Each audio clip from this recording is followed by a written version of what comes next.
La única razón de mi adoración eres tú, mi Jesús. Mi único motivo para vivir eres tú, mi Señor. Mi única verdad está en ti, eres mi luz y mi salvación. Mi único amor eres tú, Señor, y yo siempre te alabaré.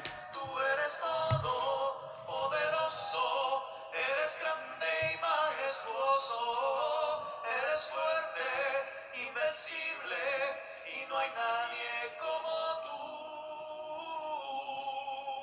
La única razón de mi adoración eres tú, mi Jesús. Mi único motivo para vivir eres tú, mi Señor. Mi única verdad está en ti, eres mi luz y mi salvación. Mi único amor eres tú, Señor, y yo siempre te alabaré. Tú eres todo poderoso, eres grande y majestuoso, eres fuerte, invencible, y no hay nadie como tú. Tú eres todo poderoso, eres grande y majestuoso, eres fuerte, invencible, y no hay nadie como tú.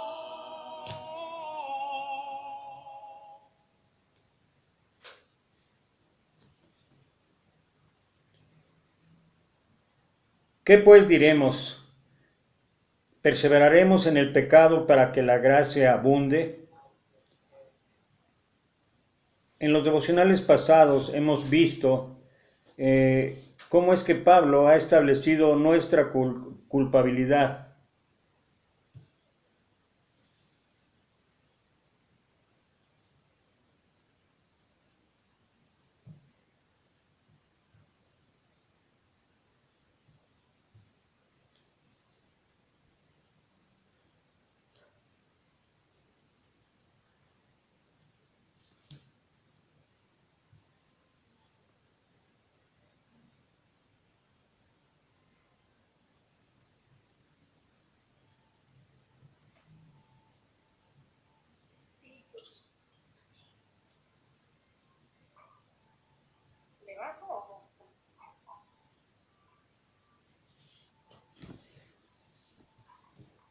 Pablo ha establecido nuestra culpabilidad. Esto fue lo que vimos en todo el capítulo 1, particularmente de los versículos 18 en adelante. En el capítulo 2, Pablo nos habla acerca de la inutilidad de depender de la ley, que era algo que tenían aquellos judíos que todavía querían seguir obedeciendo todo lo que pertenecía al Antiguo Testamento. Y en el capítulo 3, Pablo habla, del capítulo 3 hasta el 5, habla y sobreabunda en la gracia de Dios, la cual obtenemos por medio de nuestra fe. Pero llega al capítulo 5, versículo 20, y hace una reflexión: mas cuando el pecado creció, sobreabundó la gracia.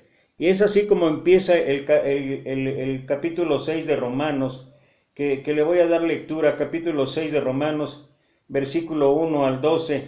¿Qué pues diremos? ¿Perseveraremos en el pecado para que la gracia abunde? En ninguna manera, porque los que hemos muerto al pecado, ¿cómo viviremos aún en él? ¿O no sabéis que todos los que hemos sido bautizados en Cristo Jesús, hemos sido bautizados en su muerte? Porque somos sepultados juntamente con él para muerte por el bautismo, a fin de que como Cristo resucitó de los muertos por la gloria del Padre, así también nosotros andemos en vida nueva.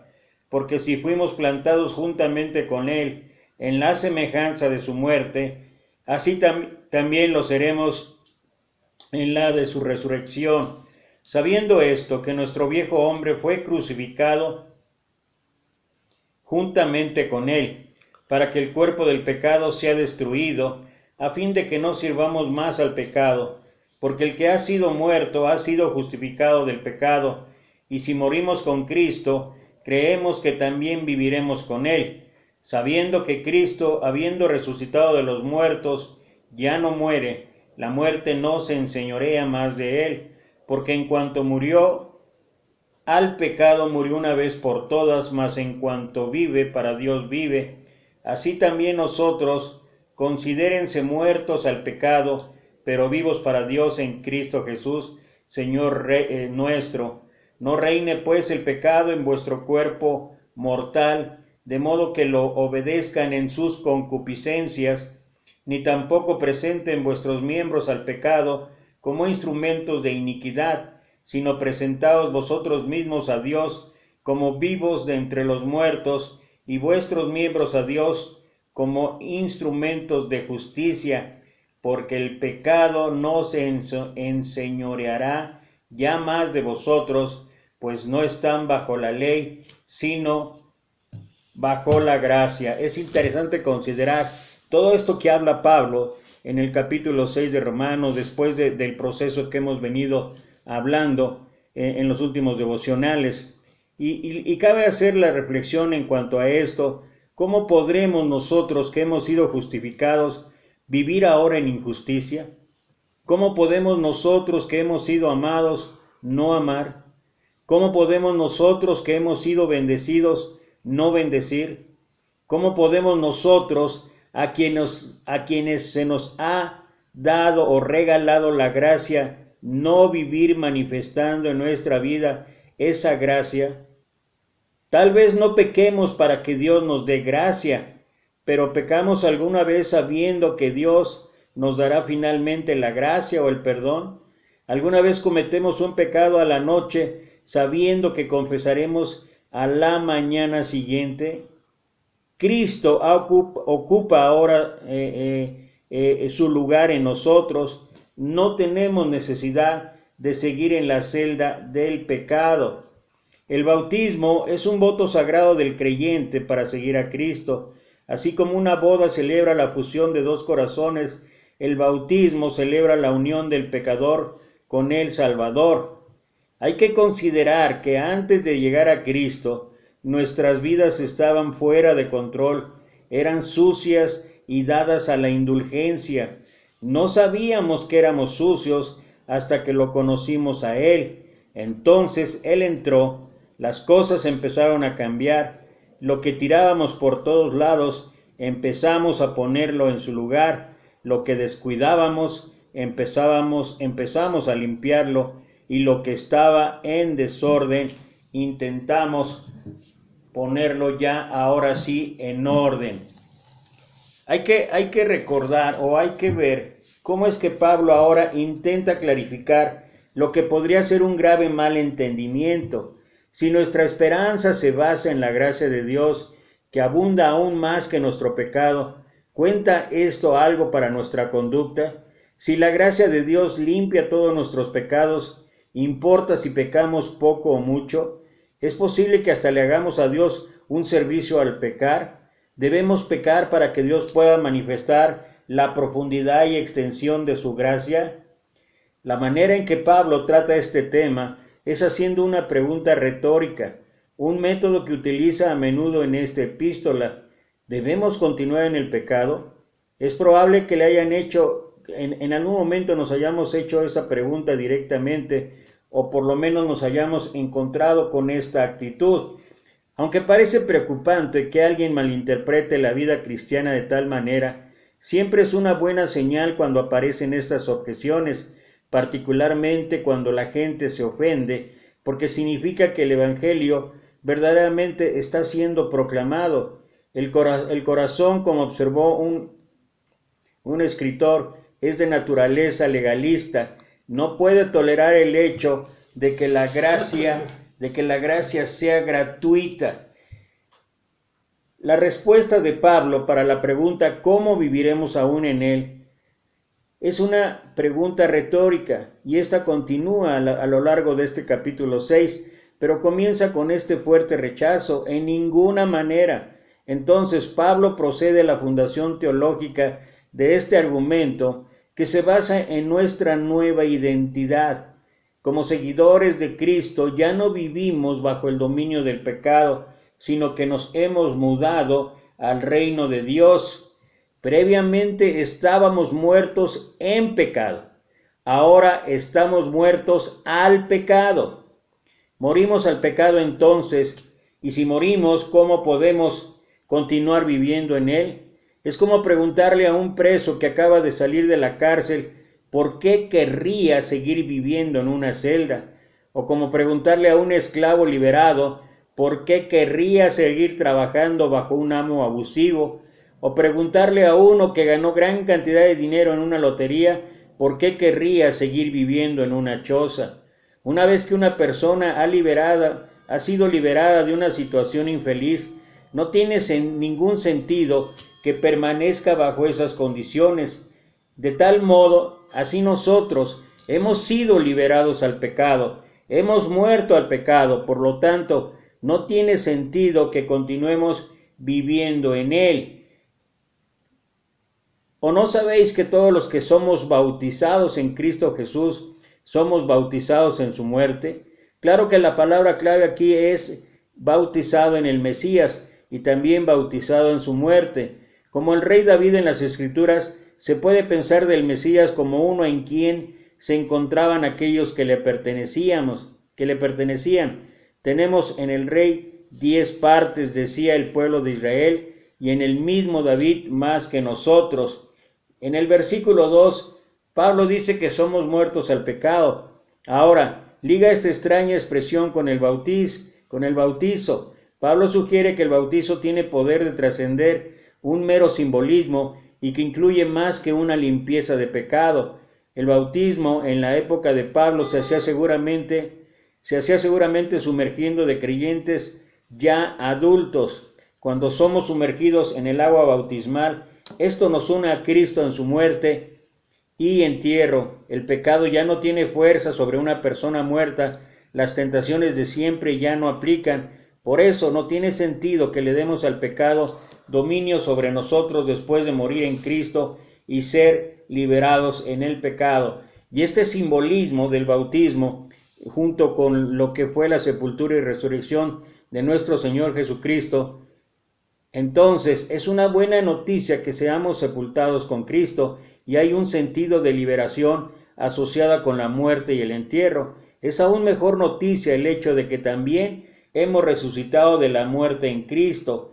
Antes Pablo dijo que Jesús fue entregado por nuestros delitos y resucitado para nuestra justificación. Ahora nos dice que en nuestro bautismo compartimos la muerte y resurrección de Jesús, que nosotros de manera personal experimentamos la muerte y resurrección. Hay una diferencia, claro. Jesús murió y resucitó físicamente, pero nuestra muerte y resurrección no son físicas. Sin embargo, por la gracia de Dios, logramos el beneficio liberador de la muerte y resurrección y así logramos ser libres de pecado. Nuestra liberación del pecado, sin embargo, es menos que completa. Aún caemos bajo la tentación y aún pecamos, pero nos hemos hecho nuevas criaturas para que andemos en una nueva vida. Ese es el propósito de nuestra muerte y resurrección, que andemos en una vida nueva, que nos podamos convertir en gente que ama a Dios, digna de vivir en el reino de Dios. Esta nueva vida comenzó con nuestro bautismo, pero el proceso de renovación continúa a lo largo de la vida y solo se puede realizar por completo con la resurrección general al final del tiempo. No obstante, el hecho de que hemos comenzado esta nueva vida aún más completa hace inconcebible que queramos seguir perseverando en el pecado o queramos seguir viviendo en el error o en las fallas, que voluntariamente concedamos al pecado dominio sobre nuestras vidas, que vivamos con un tranquilo desinterés de la voluntad de Dios. Y así es como Pablo sigue hablando, y ahí en el versículo 5, del 5 al 7, porque si fuimos plantados juntamente con él en la semejanza de su muerte, Pablo da por hecho que la condición que resulta de la cláusula sí ha sido realizada, que nosotros ya estemos unidos en Cristo en la semejanza de su muerte, y luego explica que así también lo seremos en la resurrección. Pablo sugiere que vivamos una nueva vida asociada con la resurrección de Cristo aquí y ahora, ya que el tema con el que Pablo lucha en estos versículos se trata del comportamiento de un creyente, un comportamiento apropiado, un comportamiento que alabe, que glorifique a Dios. Parece lógico que aquí y ahora haya un impacto de la resurrección, la de Cristo y la nuestra, en nuestro comportamiento diario. Sin embargo, en el versículo 5, el verbo está en el futuro. Así seremos, dice ahí, a la de su resurrección. Al juntar estos dos versículos parece claro que ya estamos experimentando una nueva vida como resultado de nuestra unión con Cristo en su muerte y resurrección, pero también debemos esperar nuestra propia resurrección en el futuro, o que sea tangible o palpable nuestra nueva vida. En capítulo 5, Pablo contrasta a Adán con Cristo, refiriéndose a los dos hombres como un hombre. Nos dice que el pecado y la muerte vinieron al mundo por un hombre, refiriéndose a Adán, pero el don gratuito de la gracia también vino al mundo por un hombre, nuestro Señor Jesús. Mientras que Pablo no dice que Adán es el viejo hombre y que Cristo es el nuevo hombre. Está claro que nuestro viejo hombre y el cuerpo del pecado, ambos se refieren a la humanidad en solidaridad con Adán, que pertenecíamos a la vieja era, la era dominada por la fuerza del pecado. En el bautismo, la persona entera deja el mundo de Adán por medio de la muerte para seguir hacia el último viaje en una sola dirección.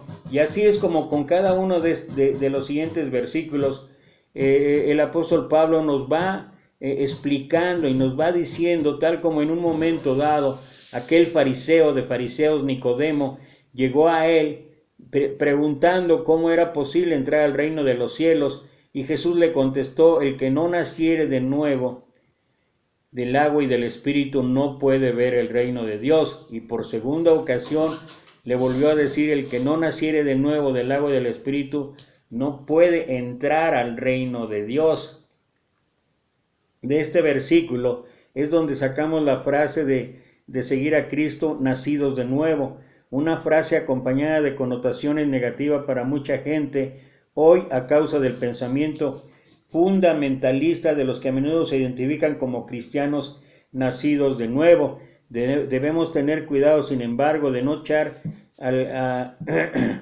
de no distorsionar totalmente esto, porque Jesús dijo que el que no naciera de nuevo no puede ver el reino de Dios. Obviamente pretende que todos sus discípulos nazcan de nuevo y obviamente sean resucitados con nuestro Señor Jesucristo. Y en la obra de Dios, no la nuestra, es la que se rinde, muertos al pecado pero vivos a Dios. Si fuera nuestra obra, la podríamos aceptar más fácilmente, podríamos estar orgullosos de nuestros logros, pero no puede ser nuestra obra, porque esa es precisamente la gracia de Dios. No tenemos dentro lo que solo Cristo puede cumplir por nosotros. Por tanto, hasta cierto punto se convierte en una obra de voluntad para que nosotros consideremos que somos muertos al pecado, mas vivos a Dios en Cristo Jesús. Pablo clama que hagamos eso mismo, aceptar que Dios ha manipulado los libros en nuestro favor, aceptar la realidad en que nos encontramos ahora simplemente por la gracia de Dios, muertos al pecado, mas vivos a Dios en Cristo Jesús, Señor nuestro. Y lo más interesante y lo más increíble para nosotros es que, habiendo recibido ese regalo tan inmenso, ¿cómo es que lo vamos a tratar? ¿Qué es lo que vamos a hacer con ese regalo?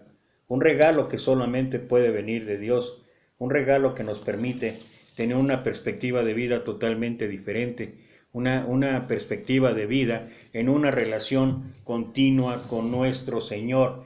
Y solamente de esa manera es que pasamos a toda esa serie de situaciones, circunstancias que pueden prevalecer, como la esperanza, como el ser fortalecidos, como la paz que sobrepasa todo entendimiento, y como muchas otras cosas más que nos ayudan y nos van a fortalecer para este tiempo que estamos pasando, para este tiempo aflictivo que nos ha afectado en todos sentidos y que solamente por la gracia de Dios podemos salir adelante y podemos ir en una relación estrecha con Dios y que nuestra vida realmente sea una bendición para toda la gente alrededor.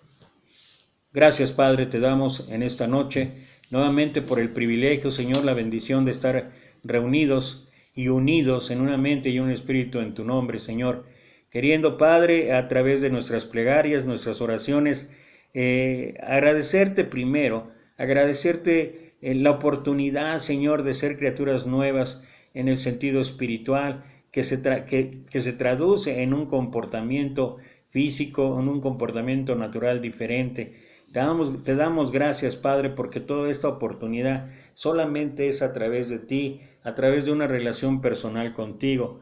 Te pedimos, Padre, que nos sigas ayudando, que sigas siendo en nosotros, que tengas a bien escuchar en esta noche las plegarias, las oraciones que en este grupo estaremos elevando, Señor, y que esperamos que suban a ti con olor fragante. Gracias por todas las bendiciones que sigues haciendo en nuestra vida, y gracias, Padre, porque estás con nosotros. Alabado y glorificado sea tu nombre, e inclina tu oído para todo lo que te vamos a expresar en este devocional de oración.